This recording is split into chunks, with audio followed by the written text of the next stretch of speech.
इंद्रदेव, इंद्रदेव,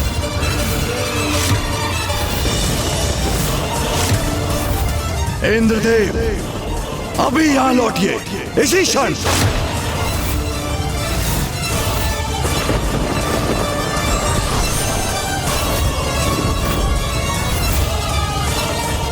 महादेव, वो मैं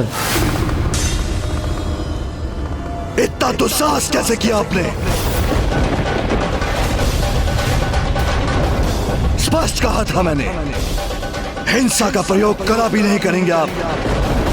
तब आपने किस अधिकार से राजा दिवोदास पर आक्रमण करने का दुस्साहस किया? महादेव, मुझसे बहुत बड़ी भूल हुई है। वो मैं बस, बस।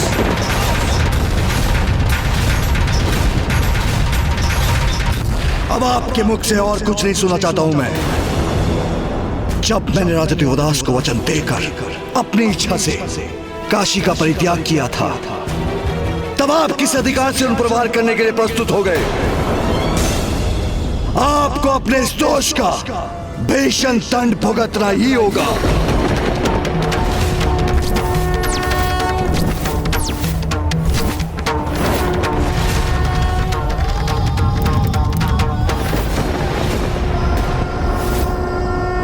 पिताश्री का तीसरा नेत्र खुल रहा है। यदि उन्होंने अपनी क्रोधाग्नि को इंद्रदेव पर केंद्रित कर दिया तो अनर्थ हो जाएगा।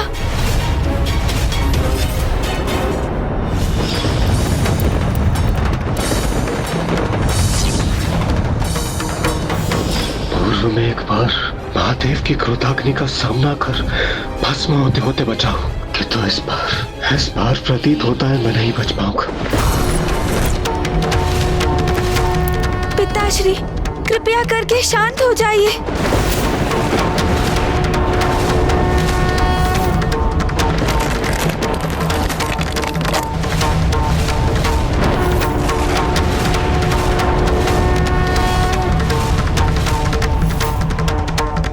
शांत नहीं हो रहे हैं पिताश्री। उनका क्रोध तो और भी बढ़ता जा रहा है। मामा जी, फूफा जी, आप ही पिताश्री की क्रोधाग्नि को शांत करने में सहायता करें।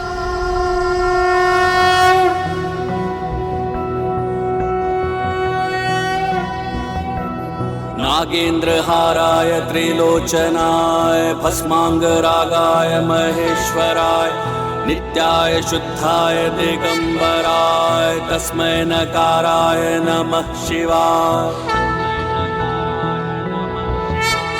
मंदाकिनी सलिल चंदन चर्चिताय नंदीश्वर प्रमथनाथ महेश्वराय मंदार पुष्प बहु पुष्प सुपूजिताय तस्मै मकाराय नमः शिवाय।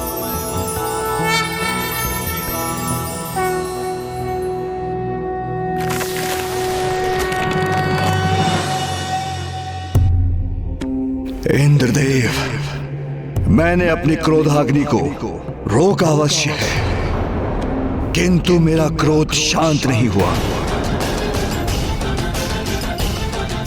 आपने जो किया वह अक्षम्य था, सर्वथा अनुचित था।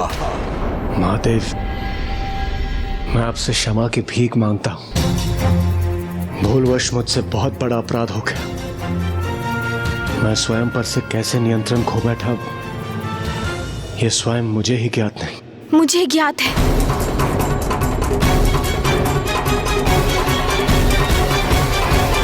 पिताश्री, इंद्रदेव ने जो भी किया वो क्षम्य तो नहीं, किंतु वो स्वयं पर नियंत्रण क्यों खो बैठे, उसका कारण ज्ञात है मुझे।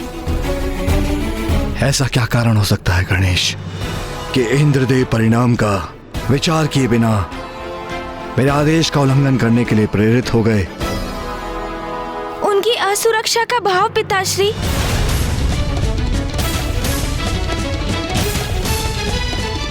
असुरक्षा? अब किस असुरक्षा की आशंका है इन्हें? पिताश्री, आपके काशी में उपस्थित ना होने के कारण किसी भी काशीवासी को मुक्ति की प्राप्ति नहीं हो रही है, किंतु राजा दिवोदास के राज्य में सभी काशीवासी धर्मपरायणता के साथ सर्वथा शुद्ध जीवन व्यतीत कर रहे हैं। इस कारण उन सभी के पुण्यों में वृद्धि हो रही है। और उनके पुण्य एकत्रित हो रहे हैं पिताश्री। और ये भी तो सर्वज्ञात है कि पुण्य करने वाले तो स्वर्ग के अधिकारी होते हैं और जो अधिक और महान पुण्य करते हैं उनका अधिकार तो भावी इंद्र बनने का होता है। सभी काशीवासी मुक्ति की प्रतीक्षा में है पिताश्री। उनके इतने पुण्य संग्रहित हो चुके हैं कि वो स्वयं स्वर्ग पहुंचकर बिना किसी अवरोध के इंद्र होने का अधिकार प्राप्त कर सकते हैं।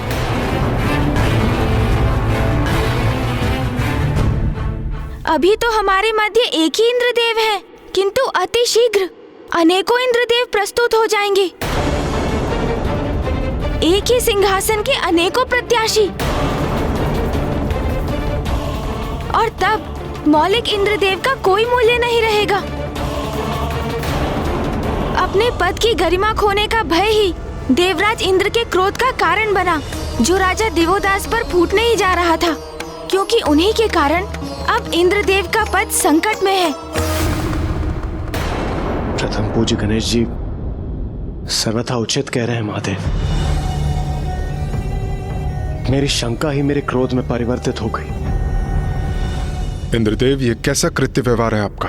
आप इतने स्वार्थी कैसे हो सकते हैं? क्या आपके पद और सिंहासन के अतिरिक्त और कुछ भी महत्वपूर्ण नहीं रहा आपके लिए?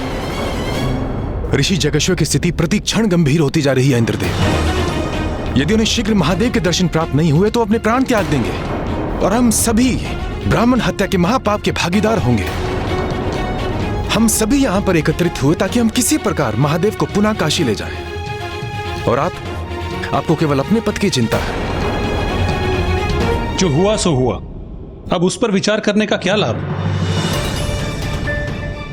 हमारी समस्या तो अभी भी यथावत है। कोई समाधान नहीं खोज पाए हैं हम अभी तक। मेरे पास इस समस्या का एक हल है। यदि आप त्रिदेव सहमत हो तो मैं काशी जाऊं?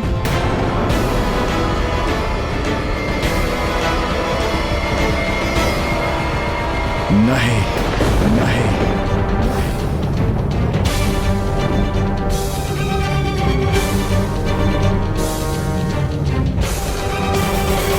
यदि मैं धृष्टता कर रहा हूं तो मुझे क्षमा कीजिए पिताश्री, किंतु हमें आपके काशी लौटने का कोई ना कोई उपाय तो करना ही होगा, क्योंकि काशी को आपकी आवश्यकता है, आपके भक्तों को आपकी आवश्यकता है। महर्षि जगेश्वर आपके दर्शन के लिए व्याकुल है और माँ बड़ी ही अधीरता से आपकी प्रतीक्षा कर रही है पिताश्री।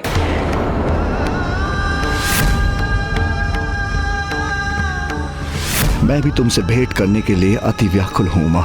यदि धर्म और कर्तव्य से ना बंधा होता तो इसी क्षण तुम्हारे पास लौटा था। सूर्यदेव, यदि मैं आपको काशी जाने की अनुमति दूं तो आप किस युक्ति का प्रयोग करेंगे? महादेव, इस समय काशी के जन साधुता और धर्म परायणता के मार्ग पर है और यही आपके काशी लौटने में बाधक है, क्योंकि जब तक वहां सदा धर्म का पालन होता रहेगा, वहां की यथास्थिति में किसी भी परिवर्तन की कोई आवश्यकता नहीं होगी। फिर आपका क्या सुझाव है सूर्यदेव? प्रथम पूज्य गणेश जी, काशी की प्रजा कितनी भी धर्मनिष्ठ क्यों ना हो, किंतु वहां कभी भी धर्म का उल्लंघन ना हो, ऐसा कैसे संभव है? कभी ना कभी किसी ना किसी से कोई भूल तो होती होगी। बस हमें उसी भूल का संधान करना है। भूल का संधान करना होगा हमें? हाँ महादेव, उसी भूल को आधार बनाकर हम राजा दिवोदास के शासन पर प्रश्न चिन्ह लगाकर उसे समाप्त कर सकते हैं। महादेव, मैं सूर्यदेव के सुझाव से सहमत हूं। काशी में आपके भक्तों की शांति के लिए, सृष्टि के उद्धार के लिए और आपके और देवी आदिशक्ति के संयोग के लिए केवल यही एक उपाय शेष है हमारे पास। और सूर्यदेव तो त्रिकालदर्शी हैं। यदि काशी में कोई अपने धर्म पथ से विमुख भी हुआ तो उन्हें अवश्य ज्ञात हो जाएगा, क्योंकि सूर्य सृष्टि के कण कण में विद्यमान है और उनकी किरणों से तो कोई भी अछूता नहीं रहा।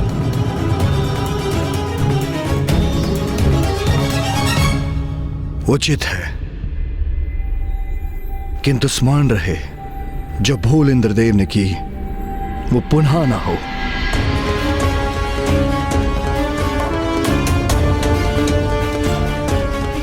महादेव, मुझ पर विश्वास कीजिए। मैं स्वयं परम ब्रह्म स्वरूप हूं, इसीलिए मुझसे कोई त्रुटि नहीं होगी।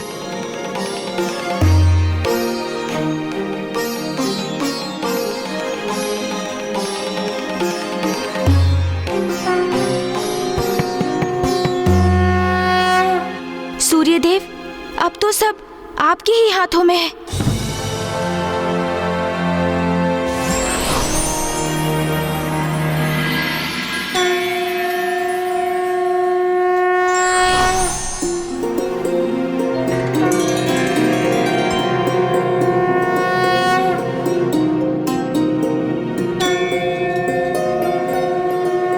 प्रणाम माता।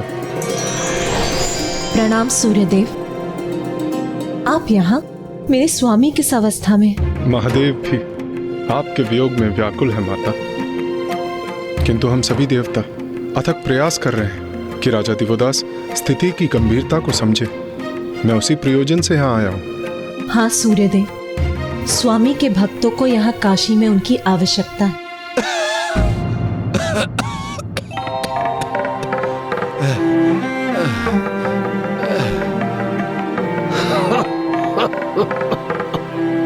ओम नमः शिवाय, ओम नमः शिवाय।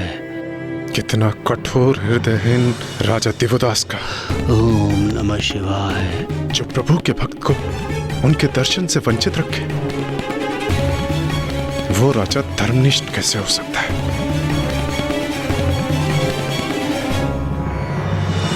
माता, ये मेरा दृढ़ निश्चय है। मैं कोई भी उपाय करूंगा, किंतु अपने उद्देश्य में अवश्य सफल होऊंगा। मैं राजा दिवोदास की नगरी में अधर्म और उनके दोहरे चरित्र के स्वांग को उद्घाटित करके रहूंगा।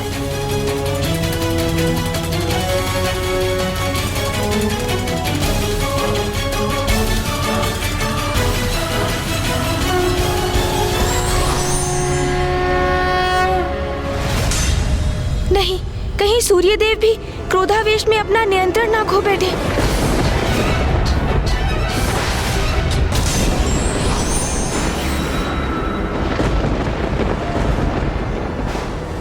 तो सूर्यदेव ने साधारण जनों की वेशभूषा धारण की है ताकि वो आम जनों के मध्य घुल मिल सके।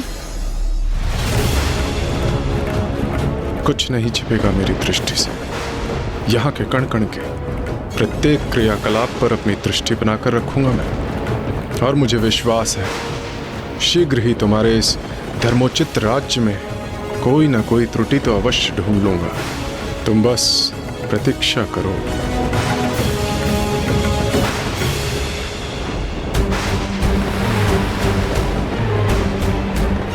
नाथ, मुझे कुछ अप्रिय होने का आभास हो रहा है, जैसे कोई आपके साथ अनिष्ट करने का प्रयास कर रहा हो। इतने वर्षों में इस प्रकार के काले घने मेघ, उनकी भयंकर गड़गड़ाहट और आकाश में विद्युत की रेखाएं कभी नहीं देखी। एक क्षण के लिए तो ऐसा प्रतीत हुआ जैसे स्वयं इंद्रदेव का आगमन हुआ हो काशी में और वो हम पर आक्रमण कर रहे हों।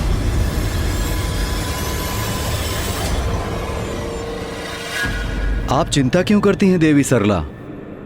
देखिए, काशी नगरी को ध्यान से देखिए। स्मरण रहे, यहाँ धर्म की सत्ता है। काशी का प्रत्येक नागरिक धर्म का अनुसरण करता है और यही काशी की समृद्धि का कारण भी है। यहाँ का एक भी ब्राह्मण ऐसा नहीं है जिन्होंने वेदों का अध्ययन न किया हो।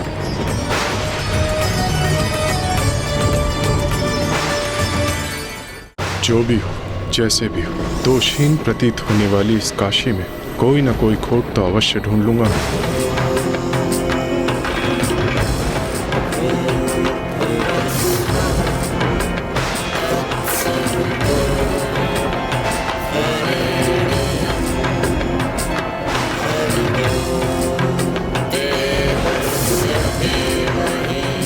यहाँ तो इनके द्वारा वेदों के उच्चारण ने इस स्थान को पवित्र कर रखा है। मुझे अधर्म की खोज के लिए अन्यत्र स्थान पर जाना होगा।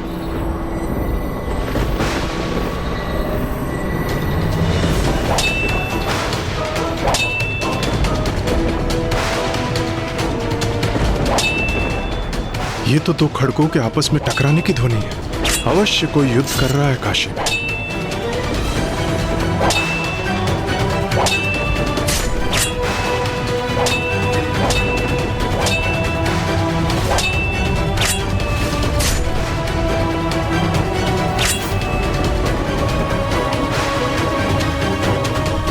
प्रतीत होता है सूर्यदेव ने वो भूल अवश्य ढूंढ ही ली। नगर के मध्य में युद्धरत हो कोई तो अवश्य अपने धर्म पथ से विमुख हो रहा है, अर्थात राजा दिवोदास के राज्य में धर्म की सत्ता और सुव्यवस्था कहीं तो अवश्य भंग हो रही है।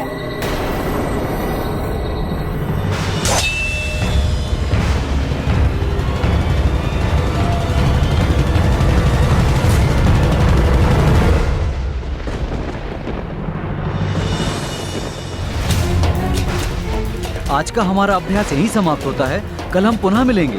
अरे ये दोनों योद्धा तो मात्र युद्ध कौशल का अभ्यास कर रहे थे, अर्थात यहाँ कोई अधर्म नहीं हो रहा था।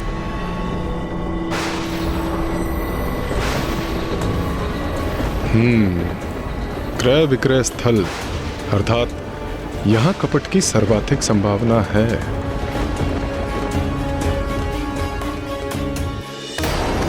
सूर्यदेव तो अब काशी की हाट की ओर जा रहे हैं, परंतु क्यों?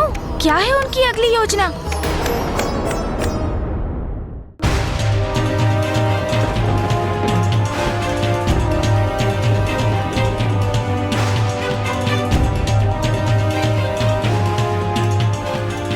ये आपके रुद्राक्ष 2 स्वर्ण मुद्रा है। उचित है।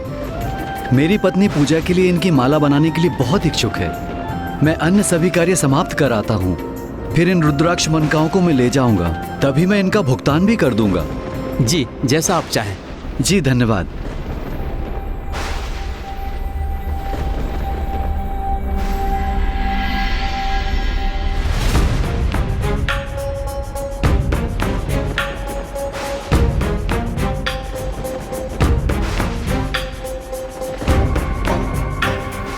व्यापारी जी कहिए।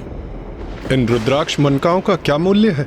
मैं इनका विक्रय कर चुका हूँ। तो क्या हो, क्या तुम्हारे ग्राहक ने इसका मूल्य चुका दिया?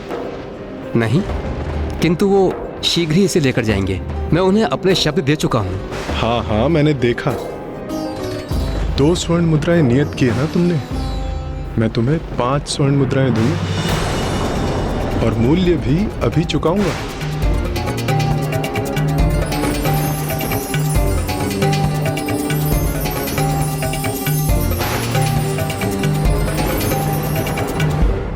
सूर्यदेव, आप वहाँ रुद्राक्ष का व्यापार क्यों कर रहे हैं? रुद्राक्ष स्वर्ण से बड़ा कब और कैसे हो गया? ये सूर्यदेव क्या कर रहे हैं? पुत्र गणेश, उस व्यापारी ने मौखिक रूप से समझौता कर उन मनकाओं का विक्रय उस व्यक्ति को कर दिया है। अब सूर्यदेव अधिक धन देकर वही मनका उससे वापस प्राप्त करना चाहते हैं। अर्थात सूर्यदेव और स्वर्ण मुद्राएं प्रस्तुत कर उस व्यापारी को प्रलोभन दे रहे हैं। अर्थात सूर्यदेव ये प्रमाणित करने का प्रयास कर रहे हैं कि काशी नगरी में जो वास्तव में दिख रहा है वो सत्य नहीं, काशी जनों के मन में भी लोभ, लालच और पाप है।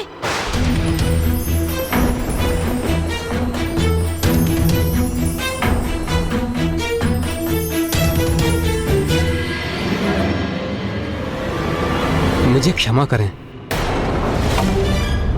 मैं इनका विक्रय आपको नहीं कर सकता। यदि मैं आपसे मनकाओं के मूल्य से अधिक स्वर्ण मुद्रा लेता हूं तो आपको छलूंगा, और यदि उस ग्राहक को दिए हुए शब्दों का मैंने मान नहीं रखा तो उसके साथ भी छल करूंगा। यहां महाराज देवोदास के राज्य में कोई छलावा नहीं करते।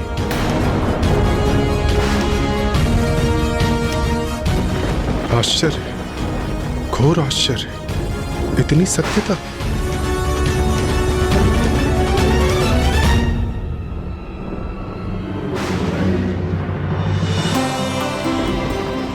मेरे राज्य में कोई भी वैश्य, कोई भी व्यापारी ऐसा नहीं है जो अपने आर्थिक लाभ के लिए ग्राहकों को छलता हो। सूर्यदेव अधिक धन का प्रलोभन देकर भी उस व्यापारी के मन में लालच उत्पन्न नहीं कर सके।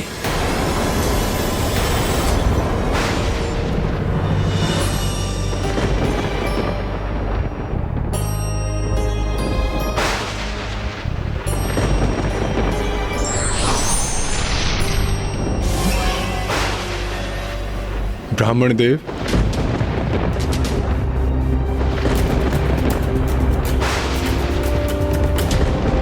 आप तो कोई यात्री प्रतीत होते हैं। कहिए, मैं आपकी कैसी सहायता कर सकता हूँ? हाँ ब्राह्मण देवता, मैं एक यात्री हूँ। काशी के मार्ग में मेरा सभी धन लुट गया। कई दिवस से मैंने कोई भोजन भी नहीं किया और कुछ मोल लेने के लिए मेरे पास धन भी शेष नहीं। क्या आप मुझे अपना भोजन देकर मेरी सहायता करेंगे? किंतु मेरे पास तो मात्र इतना ही भोजन है। अंततः मुझे ऐसा प्राणी मिल ही गया जो आवश्यकता पड़ने पर समय पर उसकी सहायता नहीं करता, और जिस राज्य में किसी की सहायता समय पर ना हो वो अधर्म पथ पर ही है। महादेव, आप चिंतित ना हो, आपको पुनः काशी लौटाने का मार्ग मिल गया मुझे।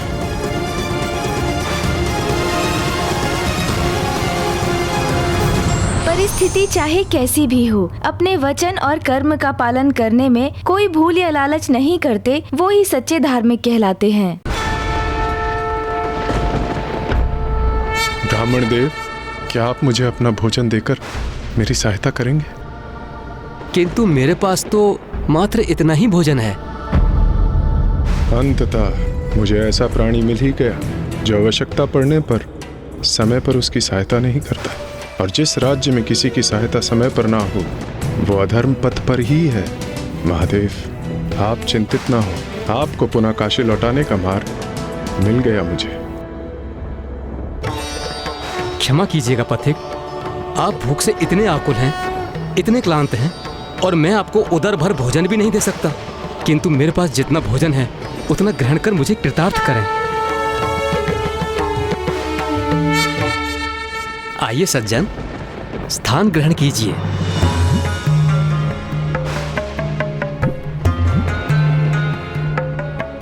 आपके साथ तो बहुत बुरा हुआ है।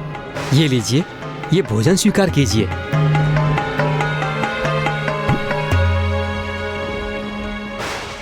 किंतु ब्राह्मण देवता, ये भोजन तो आपका है और इसकी मात्रा भी बहुत कम है। यदि मैं इसे ग्रहण कर लूंगा तो आप क्या खाएंगे? मेरे राज्य में कोई भी दरिद्र नहीं है, क्योंकि सभी का हृदय बहुत विशाल है। मेरी प्रजा में निस्वार्थ भाव की प्रभुता है। वो स्वयं से पूर्व अन्य जनों का विचार करते हैं। यदि उनके पास अधिक कुछ ना भी हो तो वो स्वयं से पूर्व किसी अन्य की आवश्यकता पूर्ण करने के लिए प्रस्तुत हो जाते हैं। महाराज दिवोदास के राज्य में कोई भी भूखा नहीं रहता है, क्योंकि प्रतिदिन वो राजभवन के द्वार निर्धनों और दरिद्रों के लिए खोल देते हैं और स्वयं भोजन परोसते हैं। आप मेरी चिंता छोड़कर भोजन ग्रहण कीजिए, मैं बाद में भोजन कर लूंगा।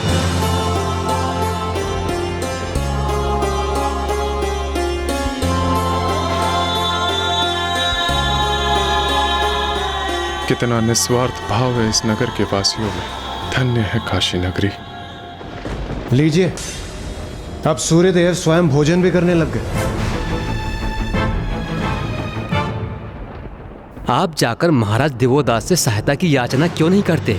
मुझे विश्वास है वो आपकी सहायता अवश्य करेंगे। नहीं नहीं ब्राह्मण देवता, मैं तो एक गरीब यात्री हूँ और वो महाराज, भला वो मेरी सहायता क्यों करेंगे? क्योंकि यही तो स्वभाव है हमारे महाराज का। वो प्रजा की सेवा के लिए सदैव तत्पर रहते हैं, और आप काशी प्रवेश कर चुके हैं तो आप भी उनकी प्रजा में सम्मिलित हो चुके हैं। मैं इन राजा दिवोदास का बहुत गुणगान सुन चुका हूं। आप लोग सभी उन्हें इतना महान क्यों मानते हैं? सज्जन, जिन्होंने धर्म पूर्वक राज कर काशी को उन्नति प्रदान की है, जिनकी सेवा के लिए दानव मानव का रूप धारण कर प्रस्तुत होते हैं, जो अपनी राजसभा के समस्त विद्वानों से अधिक विद्वान, जो समस्त शास्त्रों का ज्ञान रखते हैं, जिनके राज्य में सभी सुखी हैं, संतुष्ट हैं, सुरक्षित हैं और कोई अनुचित आचरण नहीं करता है, जो स्वयं सभी के लिए सदाचार का उदाहरण प्रस्तुत करते हैं और जिनका अनुकरण कर उनकी समस्त प्रजा भी उन्हीं के समान उत्तम विचार धारण करती है। पारखी नेत्र भी बहुत ढूंढने पर जिनमें कोई दोष नहीं ढूंढ सकते, ऐसे हैं हमारे महान महाराज दिवोदास।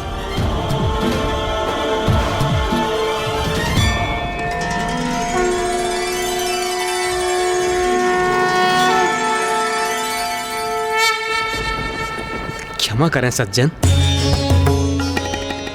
पूजा का समय हो गया है। आप कुछ समय इस वृक्ष की छांव में विश्राम करें। मैं पूजा संपन्न कर लौटता हूँ। फिर आपको अपने महाराज दिवोदास के निकट ले चलूंगा। आज्ञा दीजिए।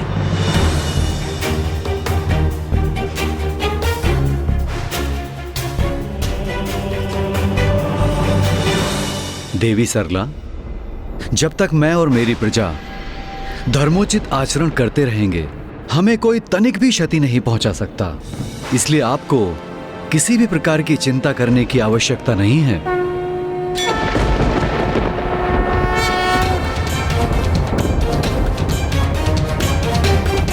राजा दिवोदास, मैं तो मात्र आप में एक त्रुटि ढूंढने आया था, किंतु अब आपने मेरे समक्ष कोई अन्य विकल्प शेष नहीं छोड़ा है।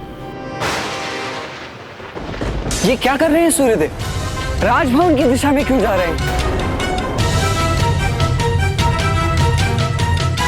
प्रतीत होता है सूर्यदेव भी अपनी असफलता के कारण क्रोधित हो रहे हैं। जो भी है उचित ही। कदाचित मैं ऐसा एकमात्र देवता नहीं रहूंगा जिसने आवेश में आकर देवदास पर आक्रमण किया।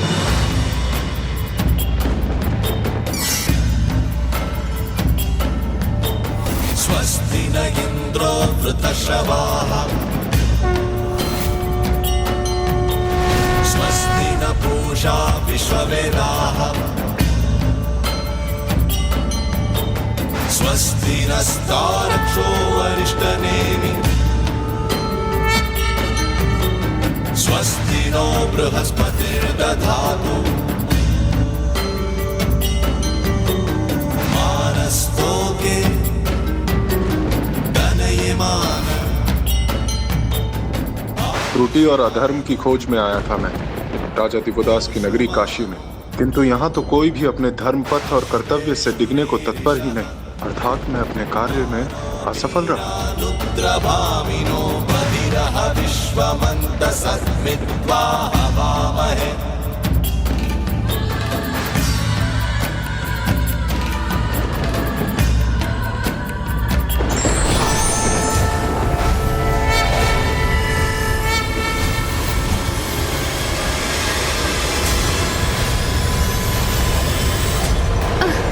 अरे सूर्यदेव ये क्या कर रहे हैं? उनके प्रकाश में इतनी वृद्धि क्यों हो रही है? गणेश, मुझे शंका हो रही है कि सूर्यदेव काशी में कोई भूल ढूंढने में असमर्थ होकर हताश हो रहे हैं और अब उनकी यह हताशा उनके क्रोध में परिवर्तित हो रही है। ये उचित नहीं हो रहा है गणेश। सूर्यदेव के भीतर कोई विचार तो अवश्य उत्पन्न हो रहा है, इसलिए वो इतनी तन्मयता से राजा दिवोदास के राजभवन को देख रहे हैं। वो जो भी हो, बस उनका क्रोध ना हो, क्योंकि इस बार यदि कोई भूल हुई तो पिताश्री के क्रोध को रोकना असंभव हो जाएगा।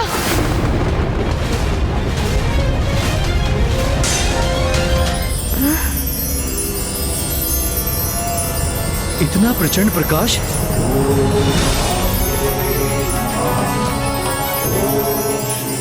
सूर्यदेव यहाँ? वो यहाँ क्यों आए हैं?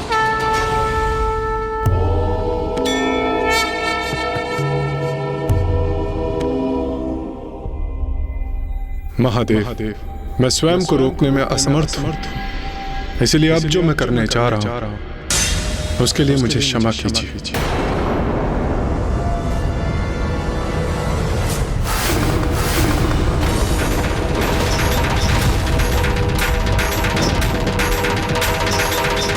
सूर्यदेव को रोकना होगा, निश्चित रूप से ये परीक्षा नहीं है। महाराज दिवोदास, मैं काशी से इतना प्रभावित हूँ कि मैं स्वयं इस पावन नगरी को अपना निवास बनाने जा रहा हूँ। इस पावन नगरी को अपना निवास बनाने जा रहा हूँ। इस पावन नगरी को अपना निवास बनाने जा रहा हूँ। इस पावन नगरी को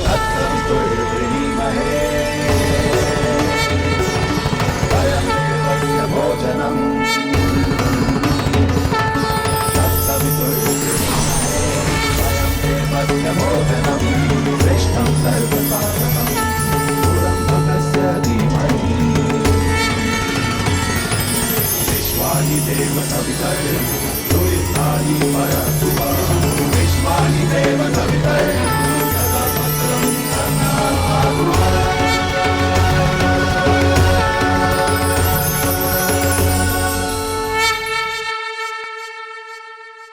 ये क्या किया सूर्यदेव ने?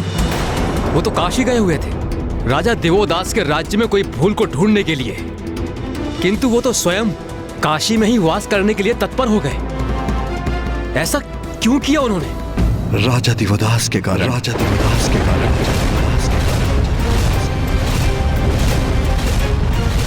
राजा दिवोदास इतनी कुशलता से शासन कर रहे हैं कि ढूंढने पर भी सूर्यदेव को वहां कोई दोष नहीं दिखाई दिया।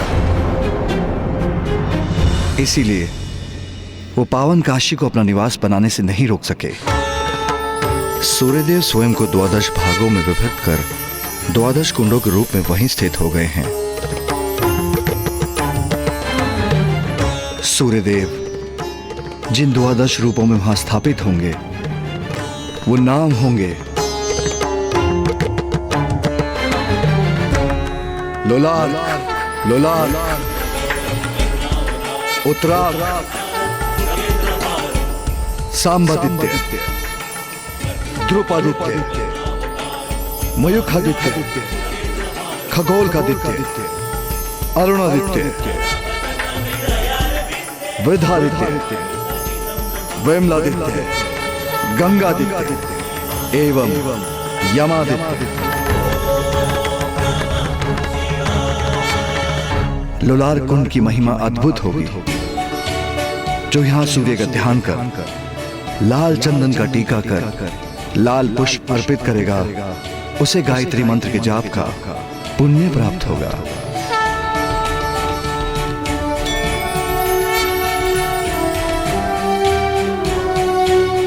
सूर्यदेव, काशी में अपना कुंड स्थापित कर और सदा उपस्थित रहने की इस कृपा के लिए आपका कोटि कोटि धन्यवाद।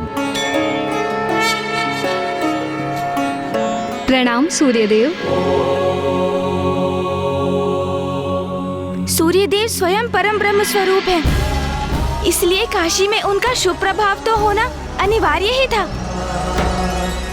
और उन्हीं की कृपा से काशी में 12 कुंड भी स्थापित हुए हैं।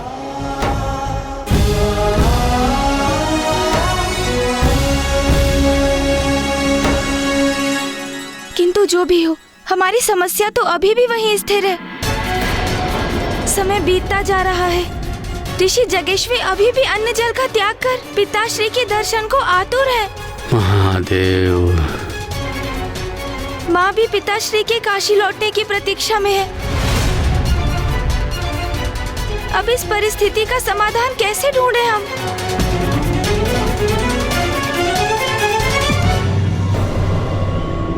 अब हम सभी देवता विवश हैं निराश होने के लिए।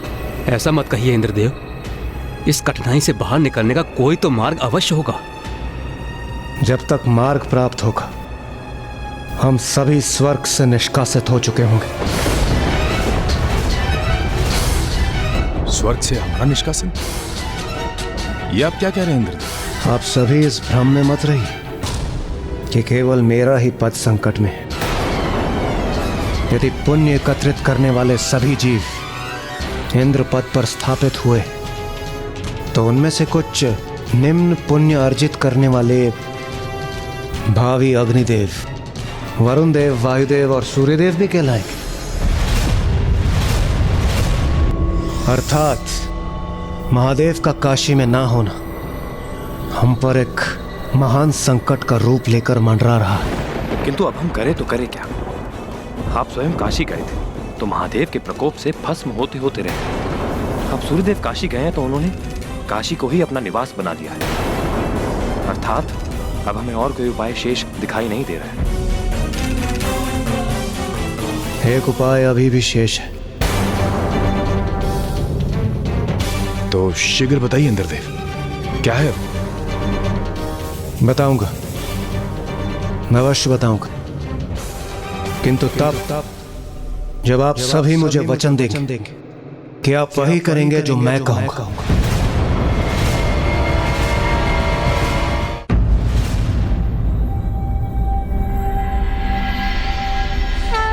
योगिनी माताएं, हमें दर्शन दीजिए।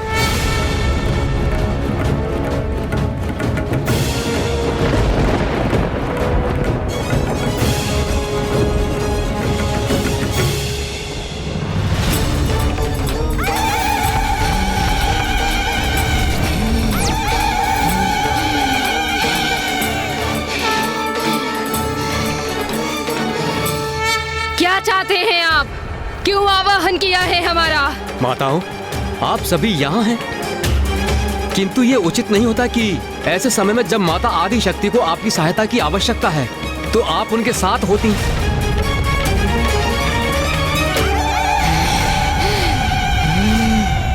माता आदि शक्ति को हमारी आवश्यकता है? क्या अर्थ है इसका? बताइए हमें, क्या अर्थ है इसका? आप सभी माता आदि शक्ति के अंश हैं। वो इतने कष्ट और पीड़ा में, तथापि आप हम ही से पूछ रही कि हमने आपसे जो कहा उसका क्या अर्थ है? पहेलियां बुझाना बंद कीजिए देवगण। स्पष्ट बताइए, शीघ्र बताइए हमें, माता आदि शक्ति को कौन सी पीड़ा सता रही है? उचित है माता। माता आदि शक्ति दीर्घ काल से काशी में अकेली वास कर रही हैं और महादेव मंदार पर्वत पर, और उनके इस दुखद वियोग का कारण है राजा दिवोदास। और हम सभी देवता इस स्थिति को सुधारने में कुछ नहीं कर पा रहे हैं। हम सभी के लिए माता आदि शक्ति का कष्ट असहनीय है, इसलिए हम सब का आपसे अनुरोध है, अब आप ही कुछ कीजिए, अब आप ही कुछ कीजिए माता।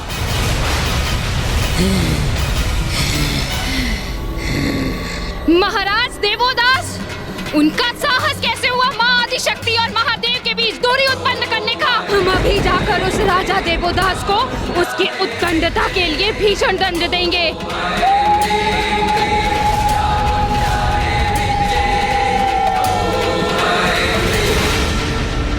किंतु माता,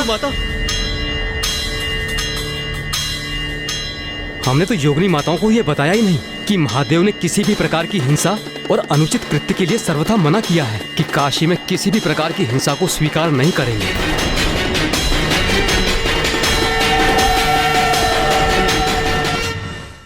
योगिनी माताएं तो काशी की ओर अग्रसर हो रही हैं, जो सर्वथा अनुचित है। वो काशी की ओर अवश्य जाएंगी और वहाँ जाकर सब तहस नहस कर देंगी। योगिनी माताएं तो प्रचंड आवेश में है, वो काशी की ओर बढ़ी ही जा रही है। किंतु ये कैसे हुआ? उन्हें वहाँ जाने के लिए प्रेरित किसने किया?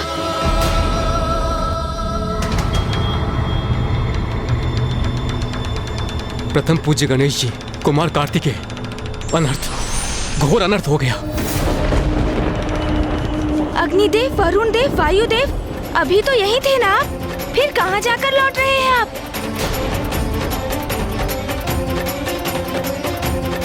पुत्र गणेश, देवताओं का यहाँ से अचानक प्रस्थान करना और पुनः चिंतित स्थिति में वापस लौटना, यही तुम्हारे प्रश्न का उत्तर है कि योगिनियों में रोष उत्पन्न करके उन्हें काशी जाने के लिए किसने प्रेरित किया।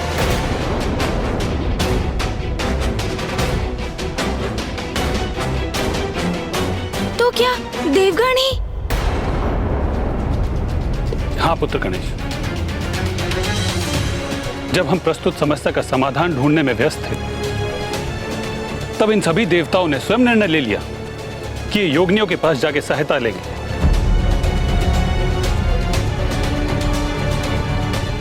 क्यों देवराजेंद्र, सत्य कहा ना मैंने? आपने ही भ्रमित किया है ना देवगणों को, योगिनियों के पास जाकर उन्हें राजा दिवोदास के विरुद्ध उकसाने के लिए।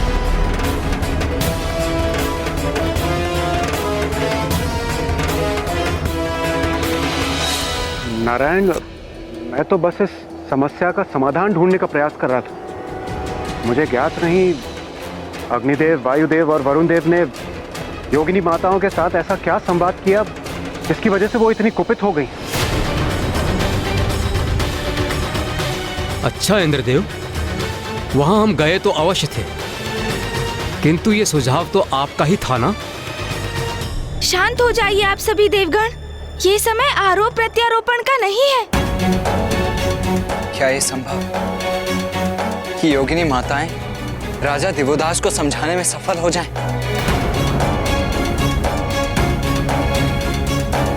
भैया, योगिनी माताएं क्रोध भरी हुंकार भर आगे बढ़ रही है। उन्हें देखकर ऐसा तो कदापि प्रतीत नहीं हो रहा जैसे वो किसी को कुछ भी समझाने की इच्छुक है। काशी पहुंचकर अपना क्रोध प्रदर्शन करेंगी, जिसका बहुत भीषण परिणाम होगा भैया।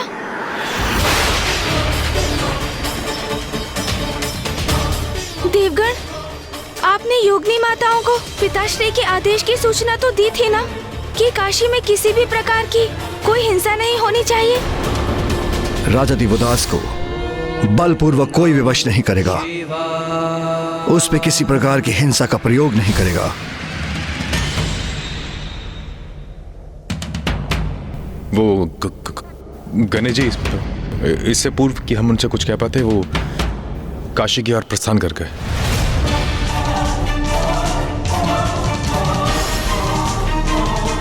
इंद्रदेव, ये कैसा अनर्थ कर दिया आपने?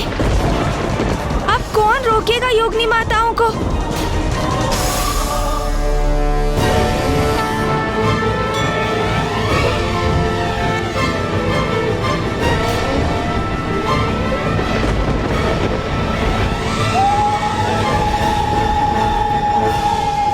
कष्ट में है, अपार कष्ट में है माता।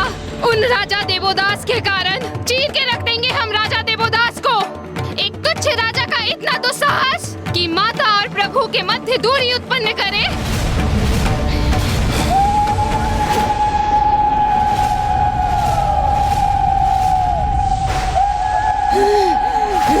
राजा देवोदास, अपने अंत के लिए तत्पर हो जाओ।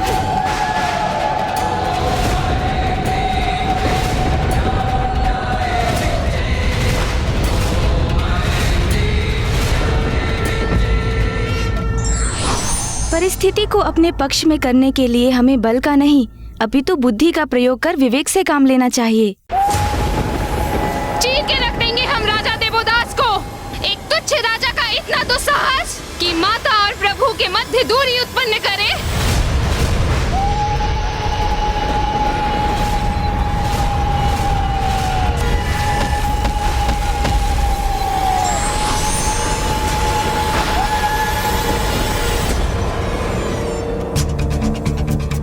भैया, इससे पूर्व की योगिनी माताएं क्रोध में आकर कुछ अनुचित कर दे और पिताश्री का क्रोध चरम पर पहुंच जाए, हमें इस स्थिति को किसी प्रकार संभालना होगा।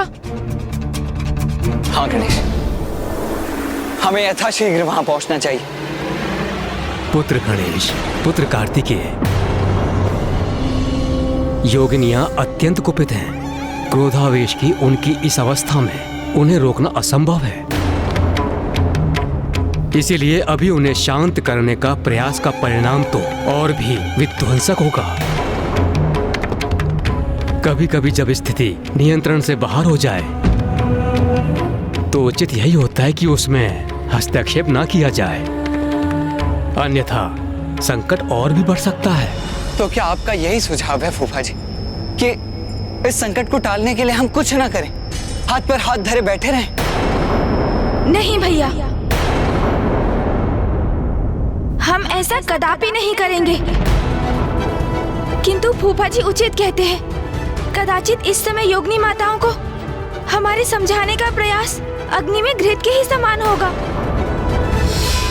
इसलिए संकट का समाधान उचित युक्ति से करना होगा, और वो युक्ति मुझे सूझ चुकी है।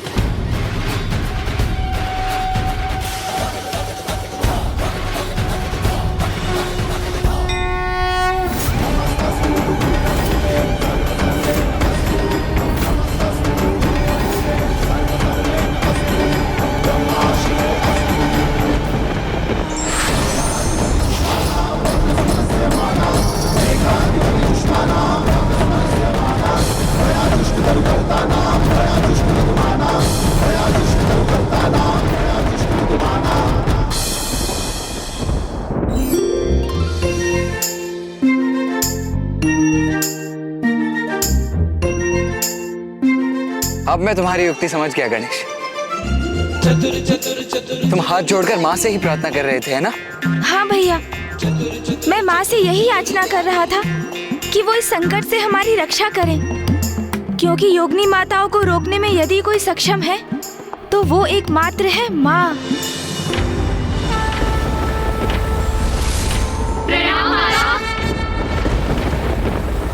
काशी में प्रवेश कर इस शांत पावन स्थल की शांति भंग करने का दुस्साहस कैसे किया तुम सभी ने?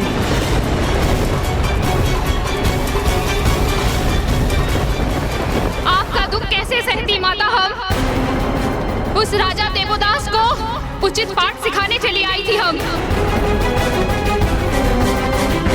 ये अधिकार किसने दिया तुम सभी को? ये भ्रांति कैसे उत्पन्न हो गई तुम सभी के मन में कि मैं स्वयं राजा देवोदास को पाठ सिखाने में समर्थ नहीं हूँ? इतने वर्षों से शांत रहकर ये अपार वेदना सही मैंने, कुछ नहीं कहा, कुछ नहीं किया। तो जब स्वयं मैं शांत हूँ, तुम सभी को यहाँ आकर यहाँ के क्रियाकलाप में हस्तक्षेप करने का अधिकार किसने दिया?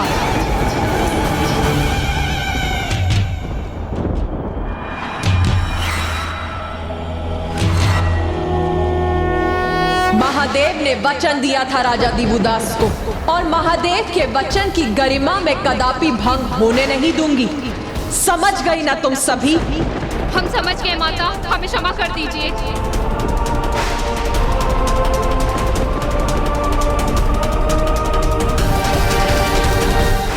जिसकी रचना स्वयं महादेव ने की, अत्यंत पावन है ये काशी नगरी।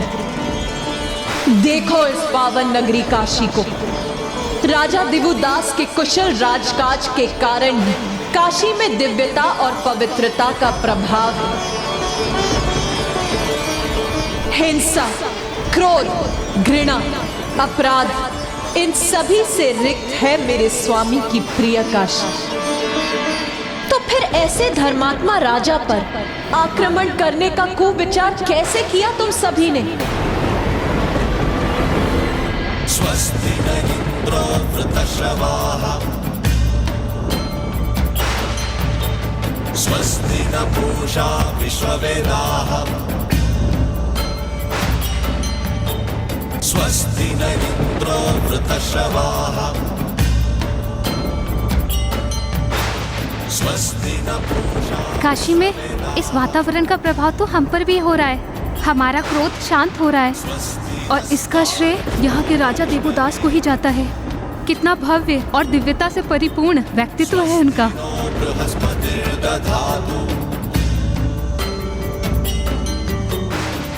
काशी के इस दिव्य वातावरण में तो हमें भी आनंद और शांति का अनुभव हो रहा है। किसी भी दुख और विषाद से परे ऐसे परम सुख का आभास हो रहा है जैसे सदा के लिए यही वास करने की इच्छा जागृत हो गई है तुम सभी के मन में।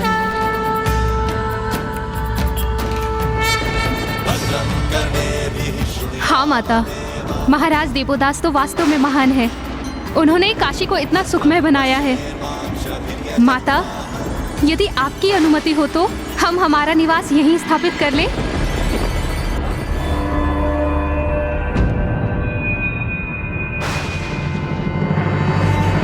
अवश्य पुत्रियों, मैं तुम सभी को इस पवन पावन काशी में निवास करने की सहर्ष अनुमति देती हूँ। धन्यवाद माता।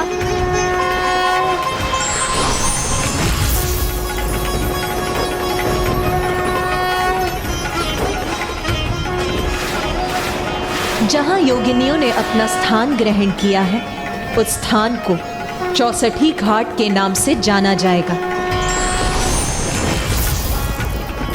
ये कैसी विडंबना है, जिनके संयोग के लिए हम इतना अथक प्रयास कर रहे हैं,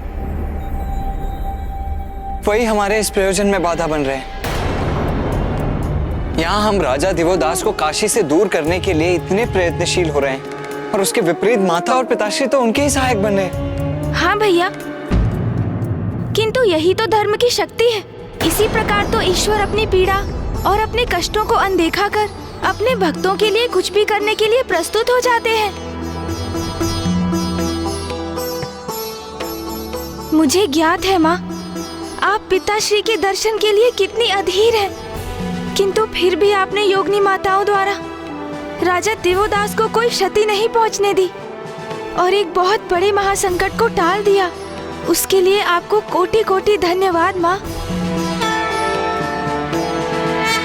पुत्र गणेश, ये तो मेरा सर्वोच्च कर्तव्य है। मैं अपने स्वामी से भेंट करने के लिए आतुर हूँ। अधीरता से उनकी प्रतीक्षा कर रही हूँ, किंतु स्वामी ने राजा दिवोदास को काशी के राज्य का कार्यभार सौंपा है और जो भी राजा दिवोदास पर आक्रमण करेगा उसे मेरे प्रचंड क्रोध का सामना करना पड़ेगा। मैं कभी भी स्वामी के प्रिय काशी की सुरक्षा और पवित्रता पर कोई आंच नहीं आने दूंगी।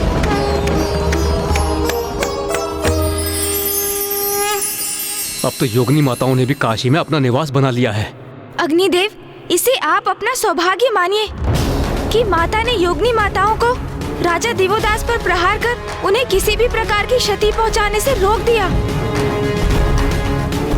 अग्निदेव है आप, आपको तो ज्ञात होना चाहिए कि अग्नि का प्रकोप किस प्रकार सब कुछ भस्म कर सकता है।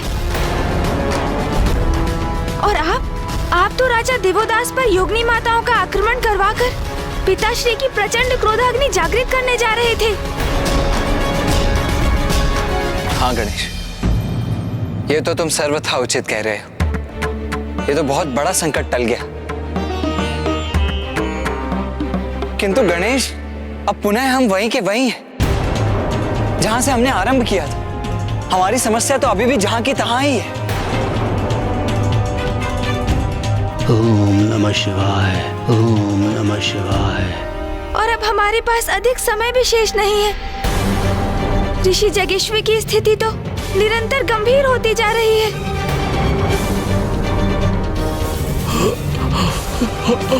इससे पूर्व की स्थिति और विकट हो। इस बार मैं स्वयं काशी जाऊंगा।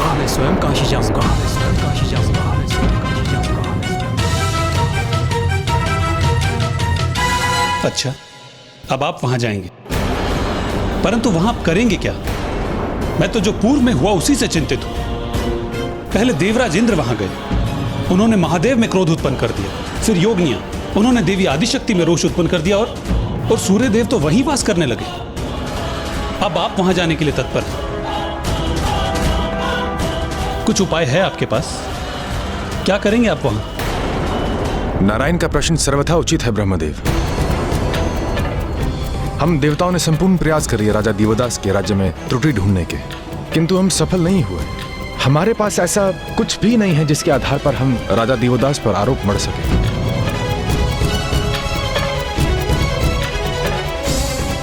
तो आप वहां जाकर क्या करेंगे ब्रह्मदेव?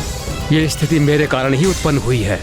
मेरे द्वारा राजा दिवोदास को दिया गया वरदान ही महादेव के काशी छोड़ने का कारण बना। तो इसका समाधान ढूंढना भी अब मेरा ही कर्तव्य है। राजा दिवोदास के धर्म पालन की अत्यंत कठिन परीक्षा लूंगा मैं। हम सभी ने राजा दिवोदास के राज्य में जाकर त्रुटियां खोजने का प्रयास किया और सभी असफल रहे, किंतु इस बार परीक्षा के लिए राज्य नहीं अपितु राजा स्वयं होगा। हाँ, इस बार राजा दिवोदास की परीक्षा ली जाएगी और मुझे विश्वास है कि वो इस कठिन परीक्षा में कभी सफल नहीं हो पाएंगे।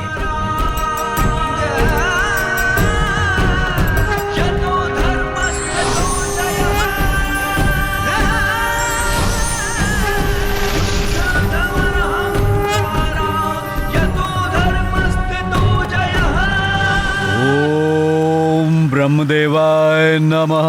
ओम ब्रह्मदेवाय नमः।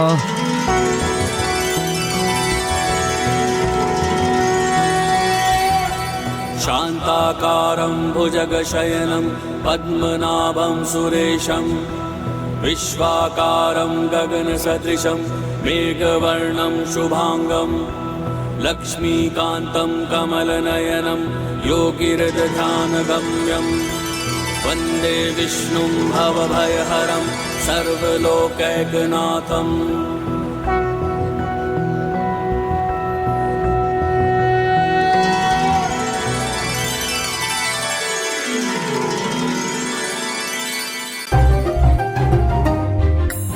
वाह ब्रह्मदेव, राजा दिवोदास की परीक्षा लेने के लिए आपको मेरे ही नाम का जप सूझा।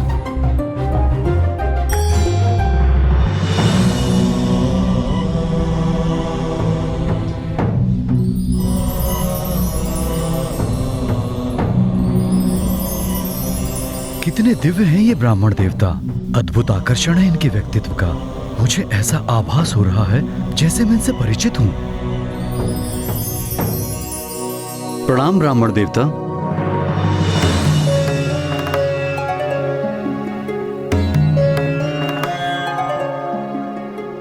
प्रणाम। क्या आप काशी में नवागंतुक हैं? हाँ, मैं ब्राह्मण प्रज्ञान हूं।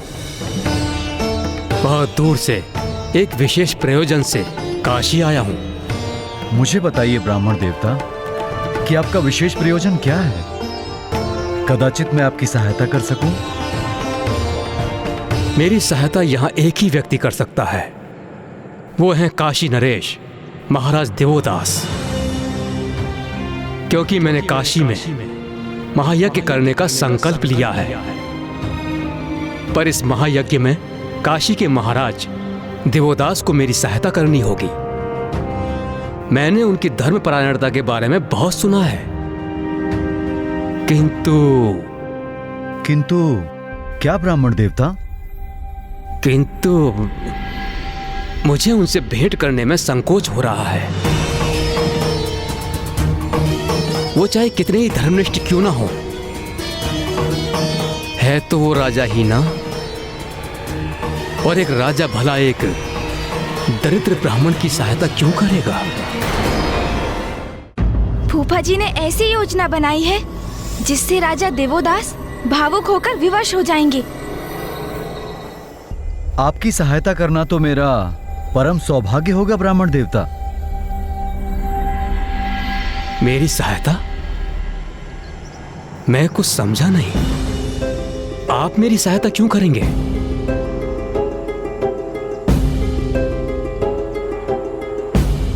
क्योंकि मैं ही काशी नरेश देवोदास हूं। आप मेरे राज्य में यज्ञ करेंगे, मुझे अत्यंत हर्ष होगा। धन कोश से जितने भी धन की आवश्यकता हो, आपकी सहायता को प्रदान कर मुझे अत्यंत सुख प्राप्त होगा। धन धान्य अथवा अन्य किसी प्रकार की सहायता नहीं चाहिए मुझे। मेरे यज्ञ की पूर्ति के लिए स्वयं आप उसके भागीदार बने, इतना ही चाहिए मुझे। मुझे आदेश दें ब्राह्मण देवता, मैं आपकी सेवा में प्रस्तुत हूं। किंतु स्मरण रहे राजन, मेरे यज्ञ में किसी भी प्रकार की त्रुटि स्वीकार नहीं करूंगा मैं। और एक बार सहायता का वचन देने के उपरांत मेरे प्रत्येक आदेश का पालन करना होगा आपको। मैं जो भी मांगू वो सब प्रस्तुत करना होगा।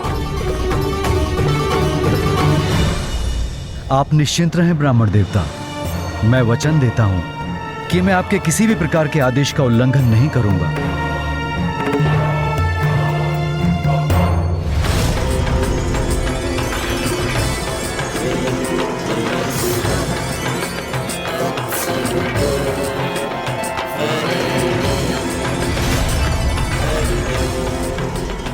यज्ञ की सभी व्यवस्था तो ब्राह्मण देवता के आदेश के अनुरूप ही हो रही है। चंदन, फल फूल आदि सभी प्रस्तुत हैं यहाँ, इसलिए जब वो स्नान के उपरांत लौटेंगे तो अवश्य संतुष्ट और प्रसन्न होंगे। ये ब्रह्मदेव कर क्या रहे हैं? राजा देवोदास से मात्र यज्ञ की व्यवस्था करवा रहे हैं। इंद्रदेव, ये कोई साधारण यज्ञ नहीं, महायज्ञ है,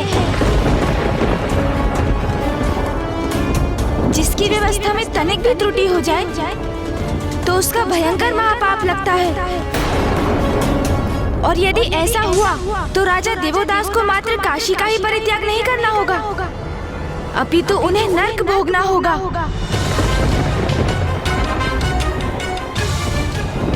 फूफा जी बहुत कठोर परीक्षा ले रहे हैं राजा देवोदास की। महाराज देवोदास, ब्राह्मण देवता, आपके निर्देशानुसार यज्ञ की वेदी तैयार है। कदाचित आप भूल गए महाराज, मैंने आपको स्पष्ट निर्देश दिए थे कि इस महायज्ञ में आप स्वयं मेरे सहायक होंगे। फिर इस आयोजन में इन सेवकों का क्या औचित्य?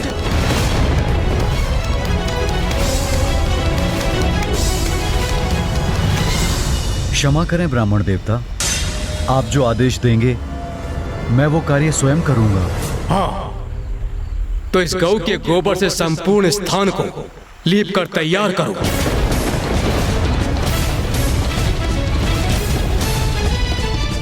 उचित है ब्रह्मदेव, आपने कार्य भी किया तो कैसा।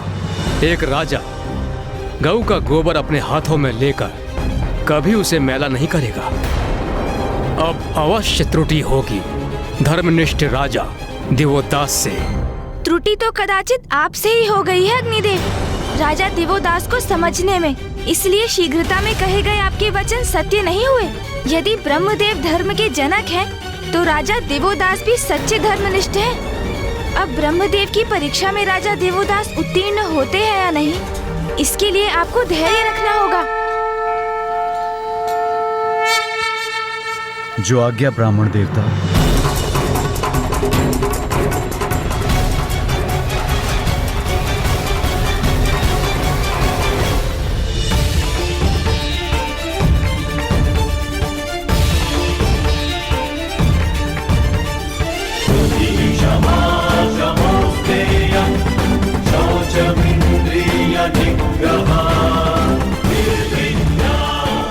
राजा होने पर भी कितने विनम्र हैं ये। एक शक्तिशाली राजा धर्मनिष्ठ होने के साथ साथ विनम्र भी बना रहे, तो उसके राज्य पर कोई संकट नहीं आ सकता।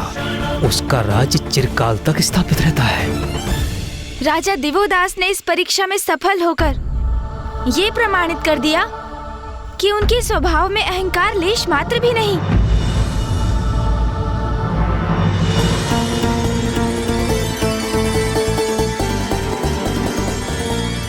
उचित है, अब जाओ स्वयं उत्तर दिशा में स्थित वन में जाकर यज्ञ के लिए विशेष समिधा एकत्रित करके लाओ।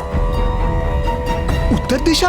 उत्तर दिशा में स्थित वन से समिधा लाने के लिए महाराज को बहुत ही कठोर और दुर्गम यात्रा करनी होगी। उत्तर दिशा के वन तो काशी से अत्यंत दूर है। ये अकेले कैसे संपन्न कर पाएंगे? महाराज, आपकी सहायता हेतु अपने साथ चलने की अनुमति दीजिए। नहीं, तुम लोग यहीं रुकोगे ब्राह्मण देवता के पास। ये काम कठिन है, विषम है, संकटों से भरा है, किंतु ब्राह्मण देवता के महायज्ञ के लिए मेरे अकेले जाकर संविधा लाना अति आवश्यक है। इसलिए जो ये चाहते हैं वैसा ही होगा। मेरा यज्ञ शीघ्र ही आरंभ होने वाला है, इसलिए स्मरण रहे राजा देवोदास, प्रथम प्रहर तक यज्ञ के लिए समिधा मिल जानी चाहिए, अन्यथा वो स्वीकार नहीं होगा।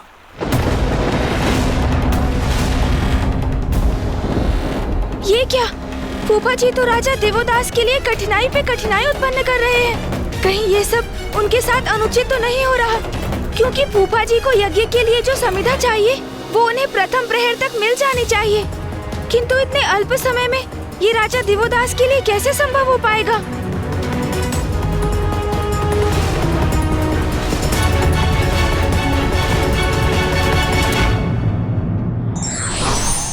जो किसी भी कार्य और व्यक्ति को तुच्छ नहीं समझते, वो ही सच्चे धर्मपरायण कहलाते हैं।